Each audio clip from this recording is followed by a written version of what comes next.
Leopoldo Viteri, con quien vamos a conocer sobre el acceso al seguro agrícola, especialmente para los productores de maíz amarillo duro. Bienvenido, gracias por estar con nosotros aquí en Radio Visión Manaví 650 AM. Muy buenos días, muchas gracias por la invitación a esta magnífica entrevista, así que estaremos prestos para responder las preguntas que ustedes crean necesarias para beneficios del productor manavita. A la orden. Muchísimas gracias. ¿Podría comenzar dialogándonos sobre la cosecha y la producción de maíz en la provincia? ¿Cuál es el precio oficial que se le está pagando actualmente a los productores de este producto? Bueno, un poquito de historia. Comenzamos nosotros en este proceso de director digital de Agricultura desde el 9 de enero, gracias a la confianza del ministro de Agricultura, Danilo Palacios, y del presidente de la República, Daniel Noboa, que nos ha dado esta confianza. Y hay algo importante que destacar en el tema de los productores agrícolas. Tanto el presidente como el ministro, quienes hablan, somos productores, es decir, en diferentes niveles de tamaño, pero igual todos somos productores y sabemos que la única esperanza de salir adelante en el país es haciendo producir la parte agrícola y pecuaria. De eso estamos conscientes todos de esta situación y bueno, tenemos esa confianza de las autoridades máximas para poder llevar adelante. Con respecto a la pregunta, iniciamos con una cosecha de maíz tal vez un poco menos, una siembra de maíz un poco menor que la del año pasado. Sin embargo, la cosecha iba bastante bien en ciertos lugares. Bueno, recuerdan que tuvimos inundaciones alrededor de febrero, en zonas especialmente en ciertos lugares de Puerto Viejo, Tuzagua también. Pero lo más grave sucedió en el mes de marzo, que tuvimos una sequía de 30 días y hasta más, que llegó hasta abril, que no llovía prácticamente. Entonces, esto hizo que la cosecha disminuyera un poco. Y más aún, que las empresas multinacionales incentivaron a que se siembre especies de maíz de alta gama, que se llaman, que producen 250 quintales de maíz, 300 quintales de maíz a un precio alto, y posiblemente los productores confundieron en ese sentido un poco la productividad con la rentabilidad. Entonces, tal vez quisieron escoger ese tipo de semillas cuando eso se da, esa semilla se debe sembrar en lugares planos. Ustedes saben que la geografía manavita tenemos de todo, de parte plana, pero la mayoría es parte alta, en loma. Entonces, eso hizo que estas semillas de alta gama no rindieran como debieran hacerlo, porque hubo ese estrés hídrico de 40 días aproximadamente alrededor del mes de marzo, ¿no? Entonces, como Ministerio de Agricultura estamos capacitando para que se siembren las especies adecuadas, especies como, bueno, no le voy a decir los nombres comerciales, pero que se llaman de media gama, es decir, que pueden resistir a las condiciones difíciles que tenemos por este cambio climático, ¿no? El año pasado tuvimos problemas porque en junio y julio llovió bastante y esas semillas se llenaron de hongos, ni siquiera las podían guardar para almacenarlas y dárselas a sus animales, a los cerdos y a las aves. Y este año tuvimos el problema de la sequía. Sin embargo, la producción está latente, no se llegó al 100% de lo que se esperaba, pero bueno, tal vez una cosecha entre el 70 y 80%, ¿no? del maíz. En todo caso, para que ustedes lo tengan claro, en Manaví se siembran más o menos 100.000 hectáreas de maíz, ¿no? Y es un tema, siempre que llegamos acá, estamos considerándolo como una economía de sobrevivencia, porque el productor está sembrando a pérdidas, eso lo tenemos muy claro. Los kits que les dan las multinacionales y las cooperativas son de un precio muy alto, lo cual hace que apenas se ganen su jornada. Entonces, esto lo hemos analizado, estamos viendo la situación para mejorarlo. Con respecto al precio, nosotros sí hemos trabajado con el Consejo Consultivo, según un acuerdo ministerial, el precio de venta al público, es decir, de compra y venta en los centros acopios, es de 16.50, con una humedad de 13% y con 1% de impurezas, ¿no? Ese es el precio oficial. Sin embargo, a veces la oferta y demanda hace que este precio varíe, no se puede pagar menos de eso. Incluso ya está subiendo un poco más de ese precio porque no se va a llegar a las 1.500.000 toneladas o un poco más que necesitamos en el Ecuador como parte de la seguridad alimentaria para la alimentación de aves y cerdos, ¿no? Entonces, esto hace que por eso en ciertas épocas del año incluso haya que importar maíz porque no tenemos completamente la producción para todos los fines que necesitamos.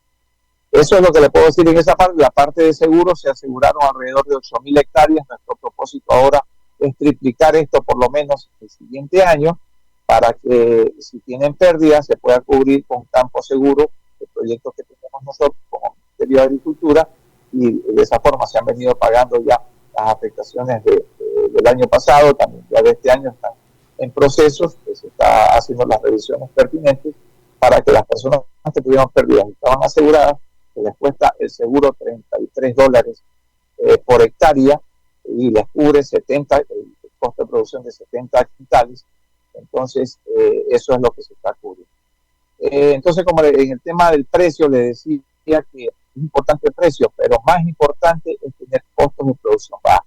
Y no los estamos teniendo lastimosamente, por eso estamos con todo el equipo del Ministerio de Agricultura capacitando para ver otra forma de sembrar diferente, así como el Ministro de Agricultura nos ha encomendado que hagamos la transición agroecológica, es decir, ya no sembrar de la forma que lo hemos hecho en los últimos 70, 80 años, con arados fuertes, con uso de agroquímicos, de agrotóxicos, con uso de semillas mejoradas, pero que no resisten a las condiciones que tenemos acá. El uso de fertilizantes químicos que más bien causan un perjuicio al suelo y al ambiente, ¿no? Entonces estamos tratando de hacer un tipo de producción diferente, ¿no? En el tema del campo seguro, me gustaría conocer cuáles serían o cómo el campesino, el agricultor puede acceder a ese beneficio, cuáles serían los procedimientos. Y también ya ingresando un poco en el tema de la legalización de tierras rurales, ¿cuál es el trabajo que están realizando ustedes como MAC? Bueno, en el tema de campo seguro, tenemos ahí listos a nuestro personal. Peña Herrera está listo para recibirlos en el piso 7 de la previsora, para recibirlos y de esa forma que tenga algún interés. Pero nosotros somos de territorio y no solamente es que estamos recibiendo en oficina, nosotros estamos en campo. Generalmente estamos en campo viendo las necesidades, visitando comunidades. La mayor parte del tiempo lo hacemos así, y nuestros técnicos también de la misma forma. Entonces, tranquilamente pueden solicitarlo en el Ministerio de Agricultura piso 7, y de la misma forma, el tema de tierras, estamos teniendo bastante demanda porque justamente se viene corriendo la voz de que estamos haciéndolo con celeridad y transparencia. Ahorita hemos tenido una pequeña transición, una nueva responsable de tierras, y bueno, ya está atendiendo a todos los usuarios de manera personal, que vayan con su carpeta completa para que de esa forma le podamos dar celeridad al proceso de registro. Señor Viteri, buenos días, le saluda Rodi Vélez. Qué bien que se tenga como funcionario de esta entidad muy importante en la provincia de Manabí a alguien que conoce, y como usted lo dice, hay ciertos funcionarios que deben de ser 100% o gran parte de su tiempo de territorio, y bien por aquello. Ahora, la agricultura, desde que yo me recuerdo, y también conozco algo de campo, en los últimos 30 años ha venido en decadencia. El agricultor nato, ¿verdad? El que siembra una parcela de 1 hectárea, 2 hectáreas, pero ese ha ido disminuyendo porque no tiene la capacidad para poder mejorar su cultivo. ¿Quiénes han crecido? Las grandes empresas, que muchas veces pues han hecho de que encarezca el producto al finalizar la cosecha, o que inclusive se llegue a exportar, dejando los mercados un poco desnivelados. Ahora, ¿qué se va a hacer o qué se tiene pensado hacer justamente para ese pequeño microagricultor, para que al final del invierno tengan una cosecha satisfactoria? Me refiero a que la parte tecnológica y el conocimiento, porque parte de esa decadencia se debe también a que el temporal invernal no es de igual comportamiento a décadas atrás. Usted lo tiene muy claro, ¿no? Lo que se ha dado cuenta, y algo lo explicábamos en la introducción. Sin embargo, les quiero dar un poco más de detalle, ¿no? Y entonces le decía que es nuestra prioridad el tema de los maiceros, porque ellos siguen sembrando a pesar de que pierden, pero acuérdense que también se necesita gran parte del jornal y ellos se marginan un porcentaje del jornal. Entonces, que comienza desde noviembre, cuando comienzan a preparar el terreno, y esto se da hasta junio, que es la cosecha final aproximadamente. Entonces, de esa forma se van haciendo jornal. Como no hay tantas plazas de trabajo, el productor no le queda más que sembrar maíz. Y también el asunto es que vienen las multinacionales, le dan el paquete completo del kit, el paquete tecnológico, y es un paquete demasiado costoso, porque aparte de que le meten una semilla que cuesta $300, le meten 10 o 12 quintales de fertilizante, este fertilizante que afecta al ambiente, que afecta al suelo, y que si bien es cierto, enriquece a la planta por los azúcares, pero al mismo tiempo la hace más susceptible a enfermedades, a plagas, porque al llenarse de azúcar atrae estas plagas e insectos y la afectan. Entonces, cuando usamos más fertilizantes, sí, la planta crece más rápido, pero tenemos estos problemas. Pero como esto es un círculo vicioso, digamos, ellos también tienen la solución, y antes de que se enferme la planta ya le están dando el remedio para curarla, el fungicida, el insecticida, etcétera, etcétera. Entonces, esto se convierte en un círculo vicioso, como habíamos dicho, en perjuicio del productor. Entonces, nosotros como Ministerio de Agricultura estamos al tanto de eso, quisiéramos hacer mucho más, hacemos lo que más podemos, tenemos semillas adecuadas en el INEAP, es decir, no en grandes cantidades. Ahora, por decir, se sembraron alrededor de 400 fundas de un maíz que se llama 601, que da muy buenos resultados, comparándolo con otros, da 150 quintales por hectárea de producción, mientras los de alta gama pueden llegar a 180 o 200. Cuando tienen problemas como este año, mucho menos que eso. Pero imagínense, en ese costo de la semilla es de $300, cuando el del 601 es de 50, $60 aproximadamente.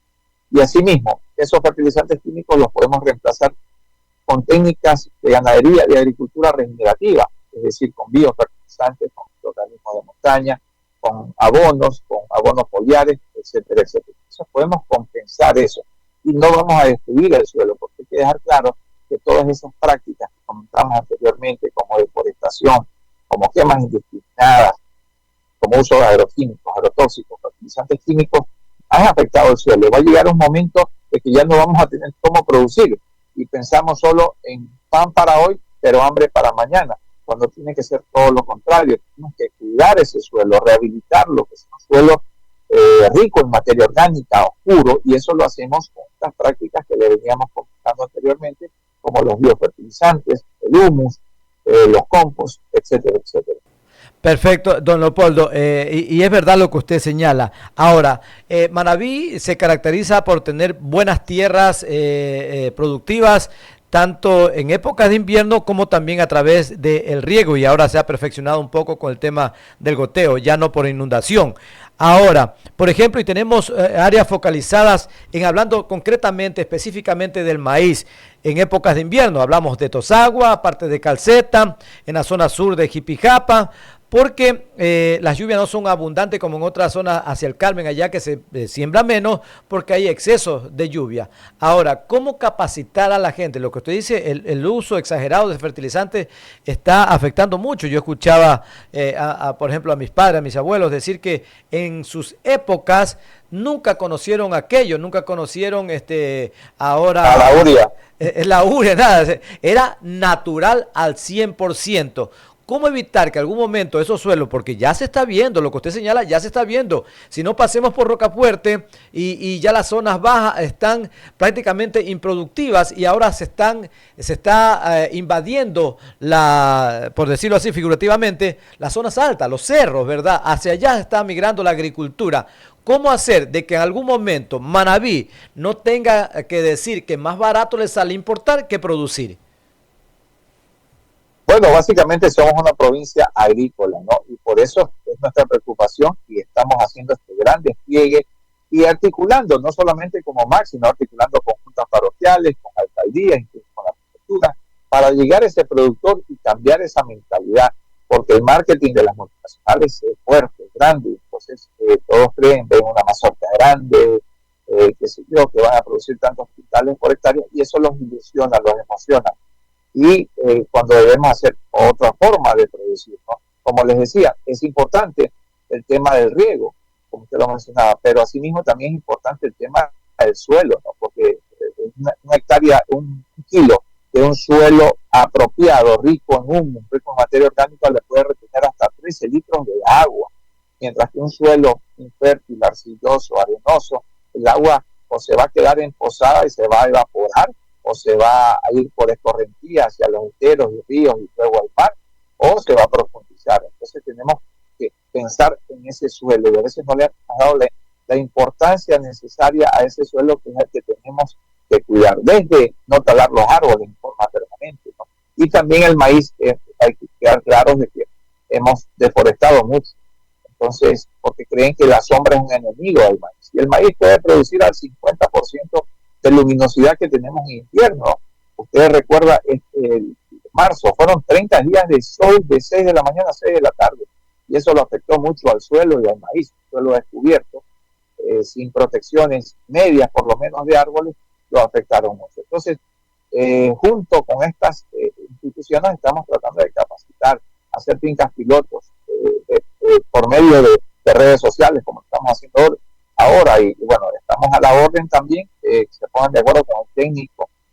Generalmente tenemos 3, 4 técnicos por cantón, y generalmente se los conoce, ¿no? Entonces, para llegar a hacer capacitaciones, tenemos el tema de agricultura familiar campesina, donde se puede hacer un sinnúmero de beneficios. Ahí también se carnetizan para recibir las ayudas que van a llegar posteriormente al productor, no solamente por parte del Ministerio de Agricultura, sino que estamos articulando con organismos no gubernamentales como la FAO, que nos ha apoyado bastante, como Cruz Roja, que también puede llegar, el GIZ, que alemanes, que nos están ayudando con ese tipo de cosas, ¿no? Y algo importante, antes cuando hablábamos de agroecología, de agricultura regenerativa, hace 5 años como que estábamos desfasados, como que estábamos locos, y ahora es lo que se conversa en todos lados, y sobre todo estos organismos están apoyando a quienes hacen este tipo de agricultura y ganadería.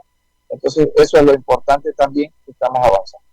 Don Leopoldo Viteri, buenos días. Roberto Reyes le saluda desde los estudios de Radiovisión. Hablando de la destrucción del suelo, con la quema, con los químicos, y hablaba usted al iniciar el diálogo aquí en Radiovisión de que la siembra del maíz de alta gama, esa semilla de alta gama es apropiada para los suelos de acá en la provincia de Manabí.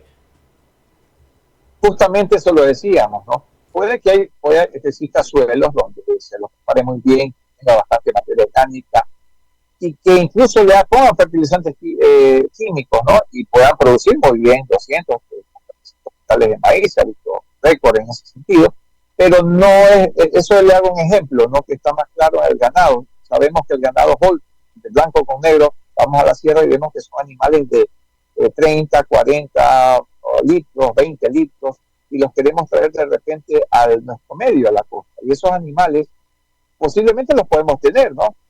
Tenemos que tenerle buen clima, ventilador, en sombra, que coman lo mejor, pero eso hace que tengamos un costo de producción más alto y el costo del litro de leche sea mayor que lo que produce la vaca, y incluso hay el riesgo de que se muera. Lo mismo pasa con estos maíces de alta gama, que tenemos mayor parte lomas, y o sea, ustedes saben que la gravedad pasa, y ya si no hay humedad, el agua se hizo escorrentía, no tenemos muchas terrazas para sembrar o acumular agua en las partes altas.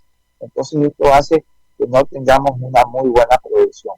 Sin embargo, se está insistiendo mucho los países de alta gama, y hay 5 o 6, les nombro uno, el trueno, por decir, no se le haya propagado en una casa comercial, pero es una variedad de que no produce los 200 quintales de maíz, pero es resistente a las condiciones que nosotros tenemos, y sobre todo que lo pueden guardar, porque el valor agregado que se debe dar en el maíz es que el productor saque su cosecha, pague los gastos y también se quede como un remanente. Y ustedes lo saben, que son personas que conocen de agricultura, que siempre había el granero para almacenar maíz y criar aves y cerdos, y de esa forma vamos a sacar el valor agregado. Cuando guardamos estos maíces, vean lo que les pasa al productor, guardamos estos maíces de alta gama, tenemos que venderlos todos y después tenemos que ir a la tienda mismo a comprar maíz para nuestros animales. Entonces ustedes creen que es negocio cuando lo venden a $14, $15 en húmedo, y tienen que comprarlo después a 20 o 22 dólares. No es negocio, ¿no? Entonces, por eso tenemos que capacitar en primer lugar para que no se den este tipo de cosas. Y en ese sentido, usted decía almacenar el maíz, ¿no? Cuando la producción es muy buena. Yo recuerdo acá en Manaví habían los silos, ¿no? De la UNA, pero antes apareció todo. ¿Cómo entonces ayudar para justamente embodegar el producto que de pronto es una cosecha muy buena? Bueno, lo que siempre se ha hablado, ¿no? Las asociaciones están funcionando, pero hay que ir un paso más. Las cooperativas funcionan mucho mejor, las cooperativas de agricultores. Hay ejemplos a nivel latinoamericano, como la cooperativa Dos Pinos en Costa Rica, en Chile también otra que se llama Colum. Entonces son cooperativas que han funcionado bastante bien. Nosotros uniéndonos podemos lograr grandes cosas. Por decir, en Barquero hay una asociación de hay silos, ustedes no han visto, mueven alrededor por cosecha de 3 millones de dólares, la compra-venta.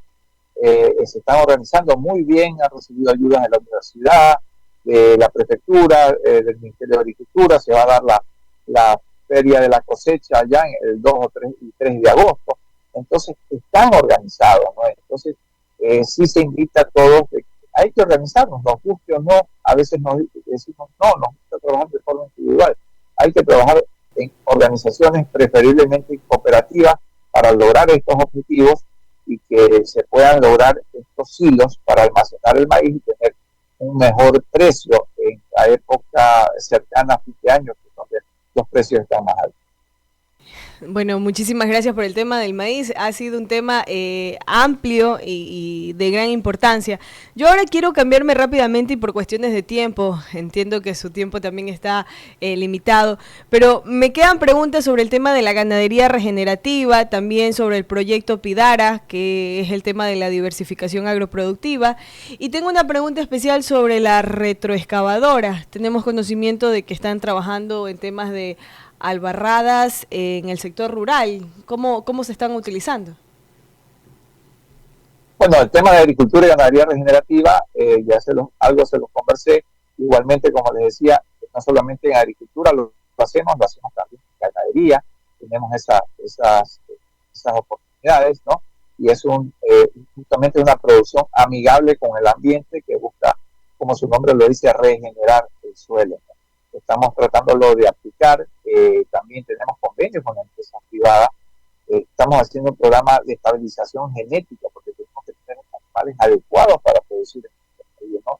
Y eso también vemos otro error en la parte de ganadería, que se utilizan razas no adaptadas, como las habíamos mencionado, como el pardo suizo, el jersey, el holstein, que son animales que en forma pura no se adaptan. Tal vez máximo un porcentaje de 50% de esa sangre. Entonces también estamos trabajando en ese sentido, y eso es parte de la ganadería regenerativa, producir con los animales adecuados a nuestro medio, ¿no? En el tema de Pidara, justamente es un proyecto que se está dando, ahora ha cambiado, antes se llamaba Piatera, ahora Pidara, y es con todos los técnicos que tenemos a nivel provincial, estamos llegando de los productores, ¿no? Donde se va a llevar una serie de ayudas, y de esa forma, sobre todo capacitación, ¿no? Porque ustedes saben, los recursos del Estado no están a la orden del día para poderlos emplear. Nos encantaría poder ayudar de esa forma, pero más bien estamos articulando, como le decíamos anteriormente, con otras instituciones, ¿no? Luego el tema de la retroexcavadora, sí tenemos una máquina que es la única en el país que se mantiene desde hace algunos años y está dando servicios. Hemos estado en Puerto Cayo, hemos estado acá en Puerto Viejo, hemos estado en el sector de Charapotó, en Santa Teresa, haciendo limpieza de canales, y ahora ya en la época de verano, ahora está en Jipijapa, haciendo albarradas para almacenar agua, que es importante. Está por irse a Chone, y asimismo está la orden también, nos pueden hacer la solicitud por ventanilla única en el Ministerio de Agricultura si es que la necesitan en determinado lugar. Claro, no contamos con los recursos de combustible y de hospedaje del embarque, que es quien la maneja. Entonces, si la persona o la organización que quiera tenerla, hay que hacer una solicitud a la prefectura para la cama baja y, bueno, cumplir con eso, hacer la vaca, como se dice, para el combustible y darle la comida y el hospedaje al operador de la máquina. Muchísimas gracias por esta entrevista. debo agradecerle su participación y decirle que estamos prestos para seguir hablando de muchos temas que son importantes, especialmente porque nuestra provincia tiene grandes extensiones agrícolas y ustedes hacen un trabajo maratónico. De mi parte agradecerle y gracias por estar con nosotros en Radio Visión Manabí. Bueno, muchas gracias a Radio Visión. Los felicito, los venía escuchando, un magnífico programa y siempre a la orden para complementarles lo que estamos haciendo en este tema de agricultura y ganadería. A la orden, buenos días para todos. Muchísimas gracias.